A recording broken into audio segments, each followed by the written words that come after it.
চোখের চিকিৎসা করাতে চান অভিষেক বন্দ্যোপাধ্যায়, তার জন্য তিনি বিদেশ যেতে চান। প্রথমে তিনি হাইকোর্টের দ্বারস্থ হলেন। হাইকোর্ট স্পষ্ট বলে দিল যে এসএসকেএম হাসপাতালে চিকিৎসা করাতে হবে এবং তারপর তিনি সুপ্রিম কোর্টে গেলেন। সুপ্রিম কোর্ট সেই মামলা হাইকোর্টে ফেরালো আর বুধবার সেই মামলার শুনানিতেই ধাক্কা খেয়েছেন অভিষেক বন্দ্যোপাধ্যায়, অর্থাৎ বিদেশ যাওয়ার অনুমতি তিনি পেলেন না।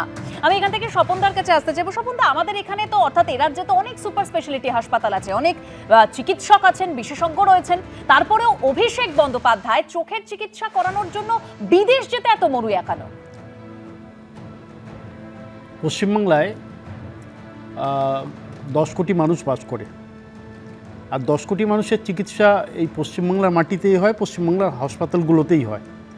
যাদের পকেটে পয়সা বেশি আছে তারা বিভিন্ন ধরনের বেসরকারি হাসপাতালেও চিকিৎসা নিতে যায়, কিন্তু চিকিৎসা তারা মূলত এখানেই করে। কিছু মানুষ ভেলোরেও যায়, সেটা এই দেশের মধ্যে। কিন্তু অভিষেক ব্যানার্জি 4 বছর ধরে তার চোখের চিকিৎসা বাইরে করলেন। কি চিকিৎসা সেখানে হলো যে চিকিৎসায় 4 বছর ধরে শুধু তারা চিকিৎসাই করে যাচ্ছেন? অভিষেক ব্যানার্জি ধরে নিলাম প্রচুর টাকা পয়সা আছে, তার পিসির প্রচুর টাকা পয়সা আছে, তার ফ্যামিলির প্রচুর টাকা পয়সা তারা 15 বছরে করেছেন, তার জন্য তার চোখের চিকিৎসার জন্য বাইরে যেতে হচ্ছে। 15 বছর ধরে তার পিসি, যিনি উন্নয়নের তালিকাগুলো মানুষের কাছে দিলেন, বিশ্ব বাংলা তৈরি করলেন, বিশ্ব বাংলার দিয়ে সমস্ত বিশ্ববাসীকে, বিশ্বের যত বাঙালি আছে বিভিন্ন প্রফেশনের লোকদের বললেন সব বাংলায় ফিরে এসো, এখানে উন্নত প্রযুক্তি হয়েছে, উন্নত প্রযুক্তির মাধ্যমে পরিকাঠামোর উন্নতি হয়েছে, এখানে সব ব্যবস্থা আছে। নিজে স্বাস্থ্যমন্ত্রী হিসেবে এমন হাসপাতাল তৈরি করতে পারলেন না যে হাসপাতালের চিকিৎসা না হওয়ার কারণে তার ভাইপোকে এখানকার ডাক্তার, এখানকার হাসপাতাল, এখানকার চিকিৎসা ব্যবস্থার উপর তার ভরসা না থাকায় তিনি সরাসরি বিদেশে যেতে চাইছেন। অজুহাত আছে। অজুহাতটা কি? এখনো পর্যন্ত শোনা যায় তার স্ত্রীর নাকি পাসপোর্ট বা অনেক কিছু বিদেশে, এখনও নাকি তিনি ডুয়েল সিটিজেনশিপ নিয়ে চলছেন, এখনও নাকি তার সঙ্গে থাইল্যান্ড বা অন্যান্য জায়গার তার লিঙ্ক আছে। অভিষেক ব্যানার্জি পালাতে চাইছেন। বিনয় মিশ্রকে যেমন যুবর ভাইস প্রেসিডেন্ট করেছিলেন, বিনয় মিশ্রের নামে জয়ী অভিযোগ হলো, বিনয় মিশ্র পালালেন, গিয়ে অন্য রাষ্ট্রের তিনি নাগরিকত্ব নিয়ে নিলেন। অভিষেক ব্যানার্জিও তার টাকা পয়সা ব্যবসা সব বিদেশ সরিয়ে দিয়েছেন। তার একমাত্র লক্ষ্য যেন তেন প্রকারেণ এখান থেকে পালাও, সেখানে গিয়ে নাগরিকত্ব নাও। এই কারণে তিনি চোখের চিকিৎসার অজুহাতে তিনি পালাবার একটা ফন্দি ফিকির করছেন, যার জন্য তিনি কোর্টে যাচ্ছেন এবং কোর্টে গিয়ে তিনি বলছেন আমার চিকিৎসার জন্য আমাকে বাইরে যাওয়ার অনুমতি দাও, আমার চোখের চিকিৎসার জন্য বাইরে যাওয়ার অনুমতি দাও।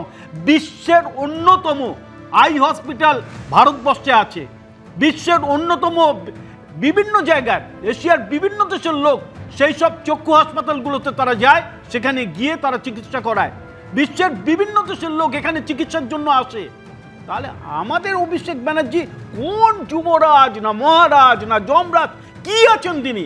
তার চিকিৎসার জন্য তাকে আমেরিকায় যেতে হবে বাইরে চিকিৎসা করার জন্য, এখানকার একজন গরিব মানুষ, একজন সাধারণ মানুষ যাদের সেবা করার দায়িত্ব সরকারের, যাদের জন্য রাজনীতিবিদরা চোখের জল ফেলেন, যাদের উন্নয়নের জন্য চিৎকার চেঁচামেচি করেন, তারা তো ওই বাইরে যাওয়ার কোনো কথা ভাবতে পারেন না। চিকিৎসার জন্য এখানকার স্বাস্থ্যকেন্দ্রে তাদেরকে টিকিট কেটে লাইন দিতে হয়, হাসপাতালের সামনে দিন রাত তাদেরকে বসে থেকে চিকিৎসার জন্য চিকিৎসকের যে বিষয় আর কি, সাধারণ মানুষ যখন চিকিৎসা করাতে যান, এ রাজ্যে বিভিন্ন সুপার স্পেশালিটি হাসপাতাল আছে, অনেক চোখেরও হাসপাতাল রয়েছেন, তো সেই জায়গায় কেন অভিষেক বন্দ্যোপাধ্যায় যাচ্ছেন না, এই প্রশ্নটা উঠছে। এবং স্বপনদা আরো একটি বিষয় তুললেন যে প্রশান্ত মহাসাগরের দ্বীপরাষ্ট্র ভানুয়াতুতে রয়েছেন বিনয় মিশ্র, অর্থাৎ অভিষেক বন্দ্যোপাধ্যায় যারা ডান হাত বা চোখ কান নাক তারা না পালিয়ে গিয়েছেন, তাহলে কোথাও গিয়ে কি তিনিও পালিয়ে যাওয়ার চেষ্টা করছেন? এই এজেন্ডা রয়েছে তার, এরকম প্রশ্ন উঠছে।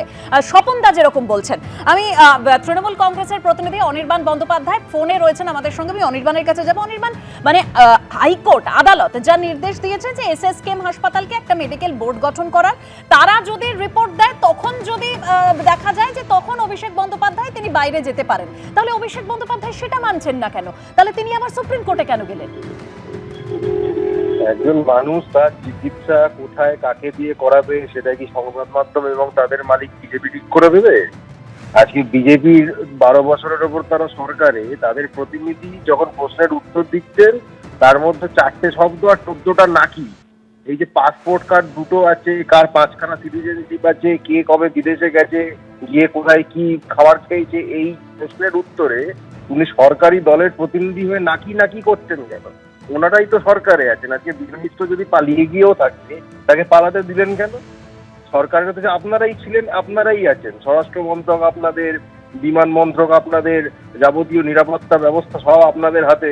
তাহলে সে যদি পালিয়ে গিয়ে থাকে, নীরব মোদী, মেহুল চক্রী, ললিত মোদী, তালিকাটা তো অনন্ত। এরা প্রত্যেকে পালিয়ে গেছে আপনাদের সক্রিয় সহযোগিতায়। আপনারা তার অংশীদার, তার কাটমানি ইত্যাদি যাই হোক সব আপনাদের পকেটে ঢুকেছে বলে তাই যে তাদের আপনারা যেতে দিয়েছেন, তারা কেউ পালায়নি। আপনারা তাদেরকে সক্রিয়ভাবে অন্য দেশে পাঠিয়ে দিয়েছেন এবং টাকা পয়সা ডিল করেছেন। এই কথা ললিত মোদী নিজের মুখে বলেছিল যে আমাকে এত টাকা দিয়ে ডিল করে তবে আমি দেশ থেকে ছেড়ে চলে আসতে পেরেছি। সুতরাং এইসব নাকি নাকি দিয়ে কিছু ঢাকা যাবে না। একজন মানুষ তার চিকিৎসা কাকে দিয়ে করাবেন, আপনি কোন ডাক্তারের কাছে যাবেন এটা কি আমি ঠিক করে দিই? বা আমি কোন ডাক্তারের কাছে যাবো, কোন হাসপাতালে যাবো, এটা কি আপনি আমাকে ঠিক করে দিতে পারেন? কেউ কারোটা ঠিক করে দিতে পারে না।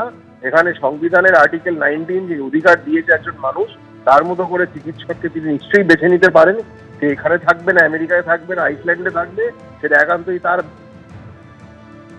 একদমই, মানে অনির্বাণ যেটা বলছেন সে জায়গায় আমি একটু বলে দিই যে সংবাদ মাধ্যম ঠিক করে দেবে না নিশ্চয়ই, কিন্তু অভিষেক বন্দ্যোপাধ্যায় আদালতের দ্বারস্থ হচ্ছেন। হাইকোর্ট যখন যে নির্দেশটা দিচ্ছেন, দেখা যাচ্ছে যে অনির্বাণ অভিষেক বন্দ্যোপাধ্যায় সেটা মানছেন না, তিনি আবার সুপ্রিম কোর্টে চলে যাচ্ছেন। এবিপি আনন্দ, এগিয়ে থাকে, এগিয়ে রাখে।